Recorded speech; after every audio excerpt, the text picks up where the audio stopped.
Good morning everyone. स्वागत है आपका लीगल लॉ पे। आज के इस वीडियो सेशन में हम पढ़ने वाले हैं आईपीआर, जिसको बोलते हैं इंटेलेक्चुअल प्रॉपर्टी राइट। और इंटेलेक्चुअल प्रॉपर्टी राइट का आज के इस वीडियो में हम प्रैक्टिस करेंगे, प्रयास करेंगे, अभ्यास करेंगे कि जो हमारे आईपीआर के जो बेसिक सवाल होते हैं वो कैसे बनते हैं और आपको कितने लेवल तक तैयारी करना है। ठीक है, तो आइए चलते हैं पहले क्वेश्चन की तरफ। ये रहा आपका पहला क्वेश्चन कि फर्स्ट क्वेश्चन बोल रहा है कि what is the definition of biodiversity under the trips agreement, कि ट्रिप्स समझौते के तहत जैव विविधता की परिभाषा क्या है। देखिएगा, genetic variety of all life forms, second only plant diversity, third micro organism only, and fourth not defined under trips. तो बताइएगा मुझे कमेंट सेक्शन पे कि इसका जवाब क्या होगा। तो genetic variety of all life form, देखिएगा सेकंड नंबर कि सभी जीव रूपों की आनुवांशिक विविधता। ठीक है, आइए आगे बढ़ते हैं। Second question, BD stand for, BD का अर्थ क्या होता है जी? Biological division. क्या बायोलॉजिकल डिवीजन होता है? नो।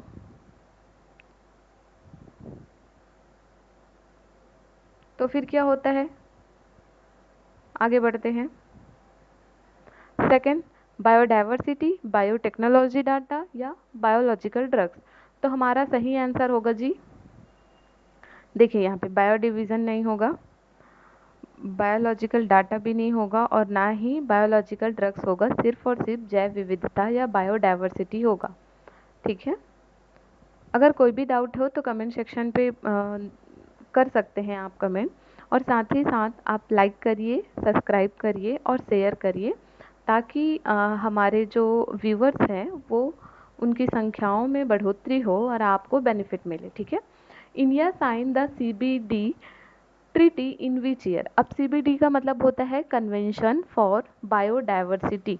ठीक है, सीबीडी। अब इंडिया जो है वो किस वर्ष हस्ताक्षर किया था, इसके बारे में बात करते हैं। तो आप मुझे बताइए कब हस्ताक्षर किया था, कमेंट सेक्शन में बताइएगा जरूर। 2001। इसका आंसर क्या हो गया जी? 2001। ठीक है, what is the full form of CBD. अब सीबीडी का मैंने ऊपर बोला कि सीबीडी ट्रीटी क्या है, विच ईयर इंडिया साइन, तो हमने कहा 2001। बट अभी आप फुल फॉर्म बताइए सीबीडी का। सीबीडी का फुल फॉर्म आपको नीचे दिया गया है, अगर आपको लगता है कि ये है तो आप मुझे कमेंट पे बता सकते हैं।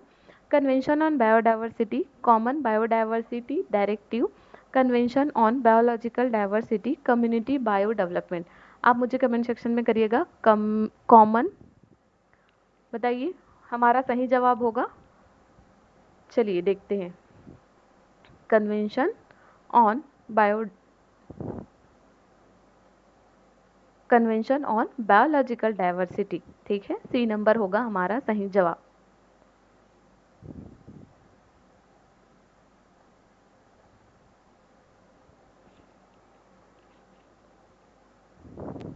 अगला क्वेश्चन ये रहा आपके सामने, सॉरी इसका आंसर दिख गया, बट आप प्रैक्टिस करिएगा। The biodiversity act in India was enacted, कि जैव विविधता अधिनियम कब लागू किया गया था इंडिया में? बताइए, जवाब बताइए।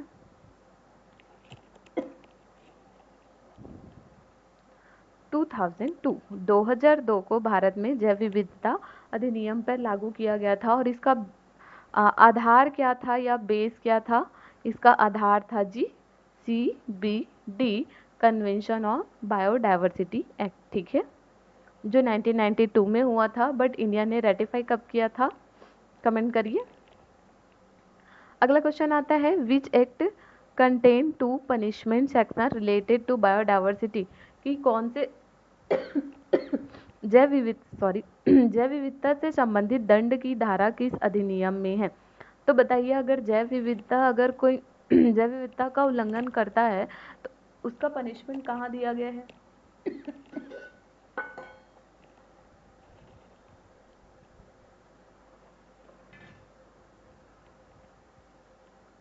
क्या पेटेंट एक्ट में दिया है या कॉपीराइट में या बायोलॉजिकल डाइवर्सिटी एक्ट में या तो सिंपल सी बात है, हम बोल रहे हैं कि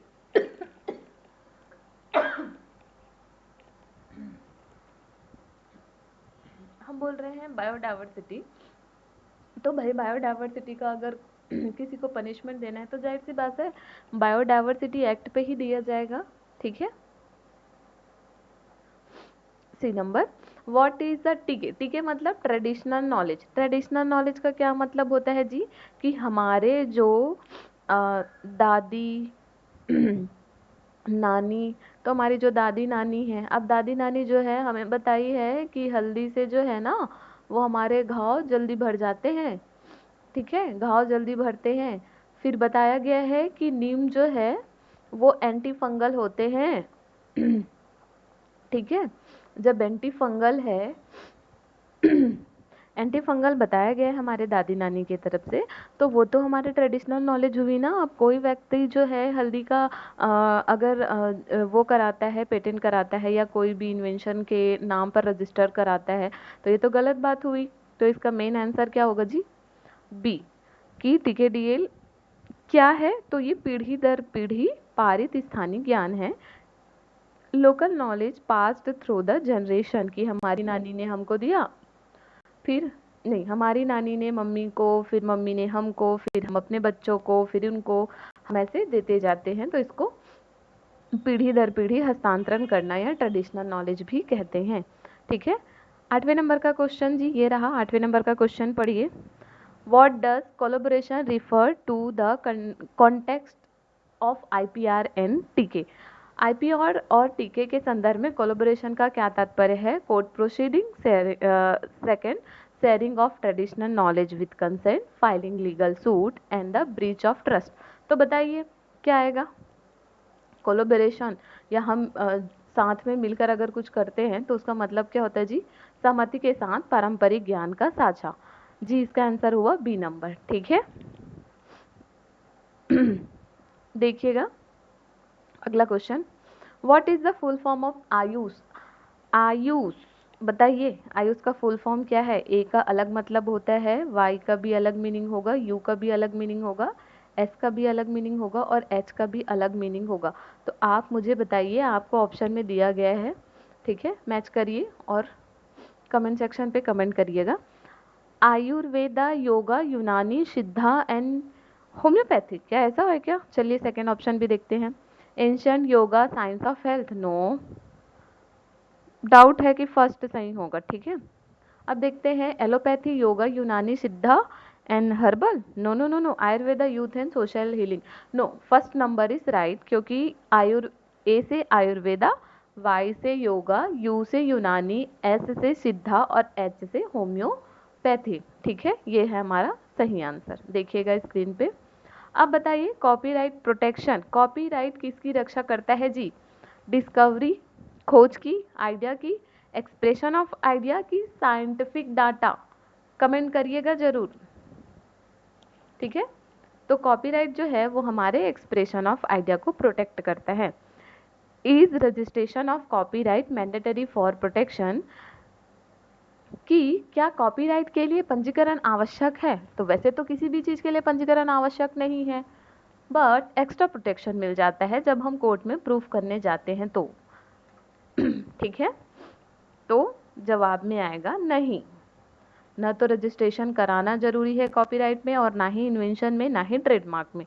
बट जब आप रजिस्ट्रेशन करा लेते हैं तो आपको जो है वो एक्स्ट्रा प्रोटेक्शन मिल जाता है, एज अ एविडेंस यूज़ कर सकते हैं कोर्ट में उस रजिस्ट्रेशन की जो आपको कॉपी मिलेगी उसका। ठीक है, what does the doctrine of minimal creativity means in copyright law, कि कॉपीराइट में न्यूनतम रचनात्मक सिद्धांत का क्या अर्थ है जी?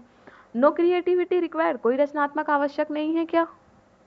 ये क्या बात हुई भाई? चलिए देख लेते हैं second, basic level of originality is enough, मौलिकता का न्यूनतम स्तर पर्याप्त है जी? No no no no, entire new invention, पूरी तरह से खोज, and inspire work is enough. अब देखते हैं जी option B, basic level of originality is enough, की मौलिकता का न्यूनतम स्तर पर्याप्त है। देखिएगा यहाँ पे यहाँ पे मिनिमल क्रिएटिविटी, मिनिमल मतलब आप छोटा सा भी क्रिएटिविटी करते हैं या लिटिल क्रिएटिविटी करते हैं तो भी उसको मान लिया जाएगा।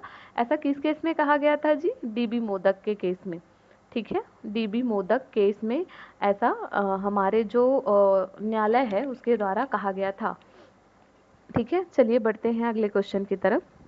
अगला क्वेश्चन है, what is the term used when same or similar context in the created independently by two people? जब दो व्यक्ति एक जैसा या समान सामग्री स्वतंत्र रूप से तैयार करते हैं तो इसे क्या कहा जाता है? Doctrine of fair use, no. Idea expression, dichotomy, no. विचार अभिव्यक्ति द्वैतता, फिर डॉक्ट्राइन ऑफ इंडिपेंडेंट क्रिएशन, स्वतंत्र निर्माण सिद्धांत, या पब्लिक यूज क्लॉज। तो हम इसको क्या बोलेंगे जी? डॉक्ट्राइन ऑफ इंडिपेंडेंट क्रिएशन, क्योंकि आप देखिएगा क्वेश्चन में यहाँ पे बोला गया है कि कंटेंट इज क्रिएटेड इंडिपेंडेंटली, स्वतंत्र रूप से निर्माण किया गया है, तो हम इसको बोलेंगे कि स्वतंत्र निर्माण सिद्धांत। अगला क्वेश्चन देखिएगा, what is a derivative work? कि डेरिवेटिव वर्क या व्युत्पन्न रचना क्या होता है? अ वर्क कंप्लीटली ओरिजिनल, एक पूरी तरह मौलिक रचना। B, a work based on another existing copyright work, किसी मौजूदा कॉपीराइट रचना पर आधारित कार्य। या a work copied without permission, बिना अनुमति की नकल। और साथ ही फोर्थ नंबर बोलता है अ पब्लिक डोमेन कंटेंट, सार्वजनिक डोमेन की सामग्री। अब बताइए, जवाब दीजिएगा। आइए देखते हैं इसका जवाब क्या होगा जी। B number, a work based on another existing copyrighted work. कि डेरिवेटिव वर्क का मतलब है कि किसी मौजूदा कॉपीराइट रचना पर आधारित कार्य करना, ठीक है जी। अगला क्वेश्चन है, slogan is protected under which IPR? चलो बताओ, स्लोगन किससे प्रोटेक्टेड है? दिल मांगे मोर, ये दिल मांगे मोर। रिस्क से काम बनता है, बताइए जी। ट्रेडमार्क, देखिए जो ट्रेडमार्क है वो हमारे आईपीआर जो स्लोगन होता है उसको प्रोटेक्ट करता है। इसका केस लॉ बताइए जी। कोका कोला, कोका कोला जो कंपनी का केस था, ये दिल मांगे मोर, ये दिल मांगे मोर, तो ये जो इनका स्लोगन था वो ट्रेडमार्क के तहत प्रोटेक्टेड है, ठीक है। इसका जवाब होगा ट्रेडमार्क। आइए आगे बढ़ते हैं। Which is the first famous Indian copyright case? वो कौन सा भारत का पहला प्रसिद्ध कॉपीराइट मामला है? बताइए जी। Gramophone company versus super cassette, VT Thomas versus Malayalam Manorama, RG Anand versus deluxe film, eastern book company versus DB Modak. Which of the first famous Indian copyright case? B number, VT Thomas versus Malayalam Manorama, ठीक है। अच्छा, एक और सीरीज मेरी आएगी जिसमें हम ग्रामाफोन कंपनी मतलब ये जो इम्पोर्टेंट केस लॉ है उसको डिस्कस करें, ठीक है। Copyright with which right holder? कि कॉपीराइट किसके पास होता है जी? ओनर के पास, पब्लिशर के पास, बायर के पास, सेलर के पास। सीधी सी बात है जी, कॉपीराइट जो है वो ओरिजिनल, जिन्होंने ओरिजिन किया है या ओरिजिनल ऑथर जो है, तो ओरिजिनल ऑथर जो होते हैं उसके पास होता है जी कॉपीराइट, ठीक है। कोई जो है उसके कॉपीराइट को नहीं छीन सकता, ये केवल ट्रांसफर कर सकता है। ट्रांसफर क्या करेगा? ट्रांसफर केवल इकोनॉमिक राइट ट्रांसफर करेगा, ठीक है। जो इसका इकोनॉमिक राइट होगा वो ट्रांसफर करेगा। जो भी ओनर है वो जो उसका मोरल राइट है वो अभी भी ओनर के पास ही रहेगा। यहाँ तक क्लियर है? आगे बढ़ते हैं। Shared brain doctrine and protection of creativity comes under which concept? साझा मस्तिष्क सिद्धांत और रचनात्मकता की सुरक्षा के सिद्धांत के अंतर्गत आता है। देखिए इसमें कीवर्ड क्या है, देखिए यहाँ पे देखिएगा, प्रोटेक्शन ऑफ क्रिएटिविटी इसका कीवर्ड है, ठीक है। तो आइडिया एक्सप्रेशन डायटोनॉमी की विचार अभिव्यक्ति द्वैधता, neighbouring right, trademark registration, patent infringement. देखिए, जब हम प्रोटेक्शन के बारे में बात करते हैं, प्रोटेक्शन ऑफ क्रिएटिविटी, तो इन्फ्रिंजमेंट नहीं होगा, ट्रेडमार्क रजिस्ट्रेशन भी नहीं होगा और नेबरिंग राइट भी नहीं होगा, क्योंकि ये तीनों की मीनिंग अलग अलग होती है। आइडिया एक्सप्रेशन डायटोनॉमी का मतलब है कि जो भी देखिएगा, हमने पढ़ा ना idea of expression not idea, जितने भी हमारे जो भी प्रोटेक्शन ऑफ क्रिएटिविटी है या कॉपीराइट के तहत केवल और केवल हमारे आइडिया ऑफ एक्सप्रेशन जो है वही प्रोटेक्टेड होता है, ना कि आइडिया इटसेल्फ, कि हमारा जो आइडिया है वो अकेले जो है वो प्रोटेक्शन उसको नहीं मिलता है, केवल आइडिया एक्सप्रेशन को मिलेगा। ठीक है, जैसे कि अगर हमने कोई एक बुक लिखा है तो वो बुक जो है अभी प्रिंट फॉर्म में आया है तभी उसको प्रोटेक्शन मिलेगा, अन्यथा नहीं मिलेगी। ठीक है, meaning of the copyright section, कि कॉपीराइट सेक्शन का मीनिंग कहाँ पे दिया गया है, बताइए। Section number 14। ठीक है, अगला क्वेश्चन, नेबरिंग राइट कन्वेंशन, की नेबरिंग राइट कन्वेंशन किससे रिलेटेड है, trips agreement, Paris convention, Rome convention या बर्न कन्वेंशन। तो इसका जवाब है जी रोम कन्वेंशन। ठीक है, अब नेबरिंग राइट का मतलब क्या होता है जी, जैसे कि एक मैंने कॉपीराइट मुझे मिला हुआ है एक ओरिजिनल ऑथर को। ठीक है, जब ओरिजिनल ऑथर को कॉपीराइट मिला है किसी मूवी के लिए, तो उस मूवी के अंदर जितने भी हमारे प्लेबैक सिंगर होंगे या फिर वहाँ पे जो भी वो होगा, क्या बोलते हैं, जो आर्टिस्ट जो होते हैं वो सेंटर पॉइंट से हटकर जो साइड में रहते हैं, ठीक है, उसको मिलता है हमारे सन्निकट अधिकार या नेबरिंग राइट। ठीक है, अगला क्वेश्चन देखते हैं, VT Thomas and others versus Malayala Manorama company limited is related to what, किससे रिलेटेड है, compulsory licence, invention, copyright, patent. इस केस को हम ऊपर अभी डिस्कस किए हैं, तो बताइएगा, कॉपीराइट एक्ट।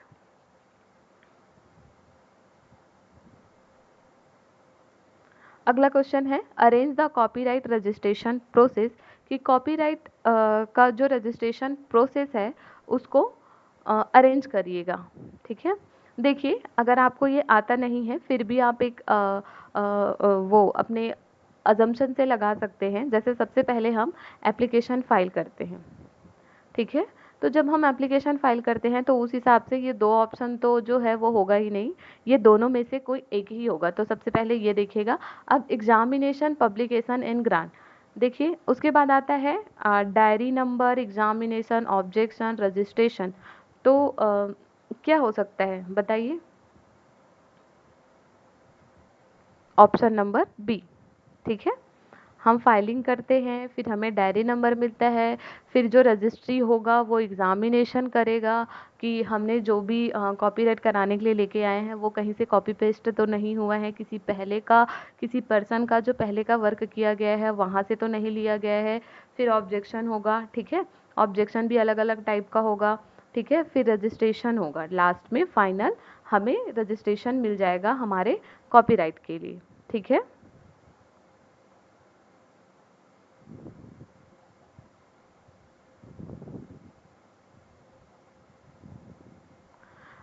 कॉपीराइट का टर्म ऑफ कॉपीराइट प्रोटेक्शन, की कॉपीराइट की सुरक्षा अवधि कितने साल तक के लिए होती है, ये बताइएगा। ये तो बहुत इजी है, life of author in 16 years. ठीक है,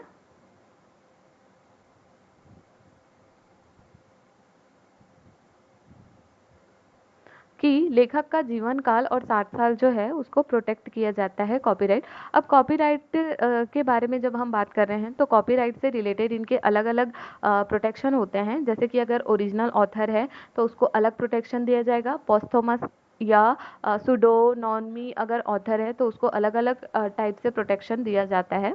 तो वो प्रोटेक्शन जो है वो मैंने क्लास में लिया है। ठीक है, 11th नंबर का देखिएगा, विच of the following is protected under copyright, की कॉपीराइट में से कौन कॉपीराइट के अंतर्गत संरक्षित है, name and logo, tagline and slogan, literary, musical and artistic work.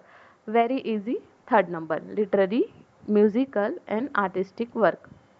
ठीक है, फिर आता है पोस्थोमस पब्लिकेशन एप्लीकेशन, कहाँ पे होगा, ठीक है। मरणोपरांत प्रकाशन किस पर लागू होता है, invention after date, publication during life, publication after author death and publication by को ऑथर। तो नंबर होगा C, publication after author's right, कि लेखक की मृत्यु के बाद प्रकाशन जो है वो मरणोपरांत प्रकाशन, जैसा कि आप जो है वो स्क्रीन पे देख सकते हैं, ठीक है।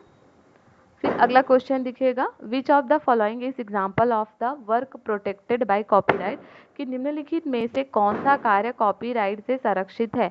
तो फोटोग्राफ, डिस्कवरी, फॉर्मूला या न्यू हेडलाइन। तो इसका जवाब होगा फोटोग्राफ, क्योंकि फोटोग्राफ में ही हमारी क्रिएटिविटी दिखती है, बाकी डिस्कवरी पे नहीं दिखेगा। अगर डिस्कवरी होता तो हमें पेटेंट मिलता, फार्मूला भी होगा तब भी पेटेंट मिलेगा, और न्यू हेडलाइन जो है वो एक पेटेंट या कॉपीराइट से रिलेटेड कोई भी ऐसा राइट हमको प्रोटेक्शन नहीं दिया गया है, ठीक है।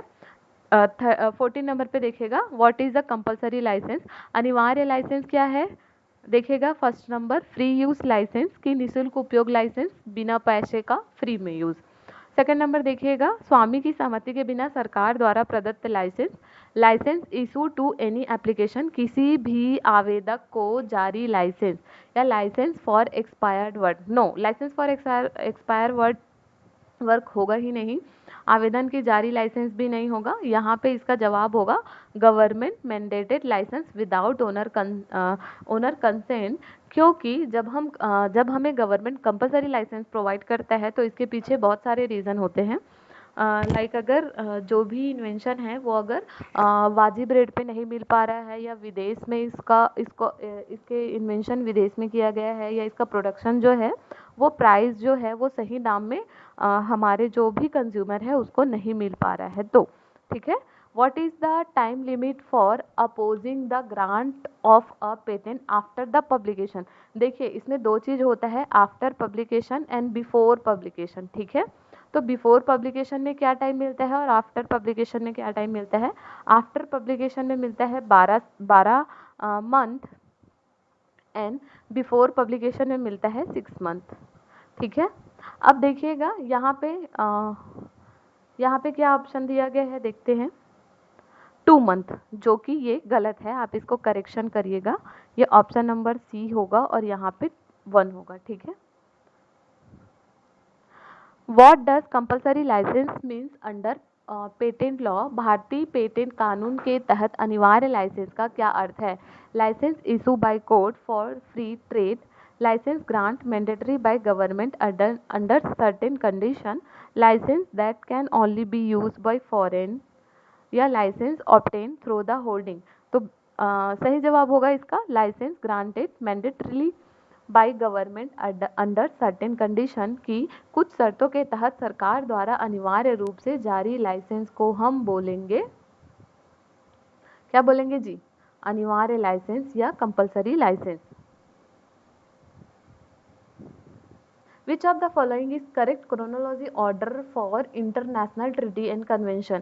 तो बताइए इंटरनेशनल ट्रिटी एंड कन्वेंशन का सही ऑर्डर क्या है। सबसे पहले आएगा पेरिस कन्वेंशन सबसे पुराना, फिर रोम कन्वेंशन, फिर patent cooperative treaty and trips, ठीक है। आप इसका ईयर मुझे मेंशन करिएगा कमेंट सेक्शन पे, ठीक है। अगला क्वेश्चन देखिए, which international agreement deal with intellectual property under the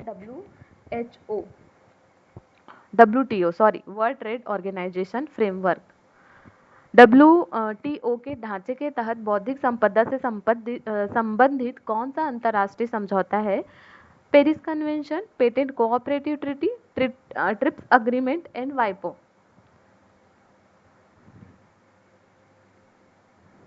जवाब दीजिएगा, ट्रिप्स अग्रीमेंट। IPR में हम ट्रिप्स ही पढ़ेंगे। देखिए जब हम कॉपीराइट का डेफिनेशन पढ़ते हैं तब हमें ट्रिप्स का एक आर्टिकल बताता है। ट्रेड जब हम पढ़ते हैं, ट्रेड एक्ट या ट्रेड लॉ जब पढ़ते हैं तो उसका एक आर्टिकल जो है वो हमें बताता है कि कौन सा सेक्शन ट्रेड के बारे में बात करता है।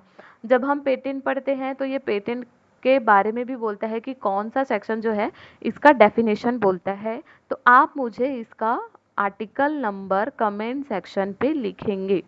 तीनों का तीनों कॉपीराइट, ट्रेडमार्क, पेटेंट और बीडी बायोलॉजिकल डाइवर्सिटी और जीआई, ये चारों का मुझे 4 से 5 टॉपिक है और इन सभी का आप मुझे आर्टिकल नंबर जो है वो मेंशन करेंगे कमेंट सेक्शन पे, ठीक है।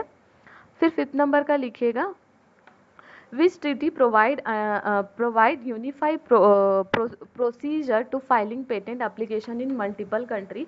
कौन सी संधि अनेक देशों में एकीकृत तरीके से पेटेंट आवेदन करने की प्रक्रिया प्रदान करता है? Burn convention, patent cooperative treaty, patent cooperative treaty, Paris convention या मैड्रिड अग्रीमेंट। तो इसका जवाब होगा जी PCT, जिसको शॉर्ट में बोलते हैं पेरिस कोऑपरेटिव ट्रीटी।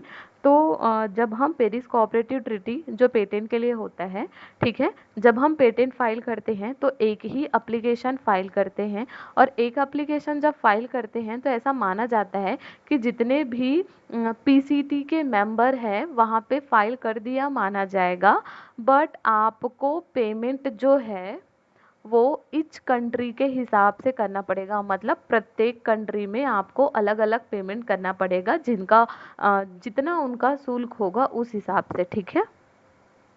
अगला क्वेश्चन पढ़ते हैं 6 नंबर का, in which case was compulsory license prominently discuss in India patent law.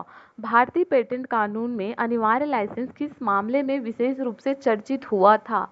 Buyer Corporation versus Union of India, Novartis versus Union of India, Midas Hygiene versus Sudhir Bhatia and Cipla versus Roche. तो answer क्या है जी? Bayer Corporation versus Union of India. याद रखिएगा, compulsory licence ऐसे भी याद कर सकते हैं, बायर में जो बी है वो पहले आता है फिर सी आता है, तो सी से याद रखिएगा, जो कंपल्सरी लाइसेंस है उसके लिए बात करता है। अच्छा, एक क्वेश्चन और, जो कॉपीराइट था, कॉपीराइट के लिए सबसे फर्स्ट केस कौन सा था? फर्स्ट केस लॉ बताइए कॉपीराइट का, ठीक है। अभी हमने ऊपर डिस्कस किया है, आपका मेमोरी पावर स्ट्रांग होगा ऐसे बताने से, आप नहीं भूल पाएंगे कभी भी फिर, ठीक है। फिर अगला क्वेश्चन देखिएगा, what section explain the fair use doctrine in copyright. एकदम इजी, 52, ठीक है। अगला question, which section deal with jurisdiction the limitation of copyright remedy, कि कॉपीराइट के उपचार क्षेत्र और सीमाओं से संबंधित अनुभाग कौन सा है? तो कौन सा सेक्शन है जी? बात करते हैं हमारा सेक्शन 62, ठीक है। फिर अगला question, copyright definition is given under which section of the copyright act, कि कॉपीराइट अधिनियम 1957 के अनुभाग में कॉपीराइट की परिभाषा कहाँ दी गई है? तो कॉपीराइट का डेफिनेशन दिया गया है, हमने ऊपर और पढ़ा था, सेक्शन नंबर 14, ठीक है। अगला question, which under which section is injunction provide in copyright law, copyright कानून में इंजंक्शन किस अनुभाग के अंदर, कौन से सेक्शन के अंतर्गत प्रोवाइड किया जाता है?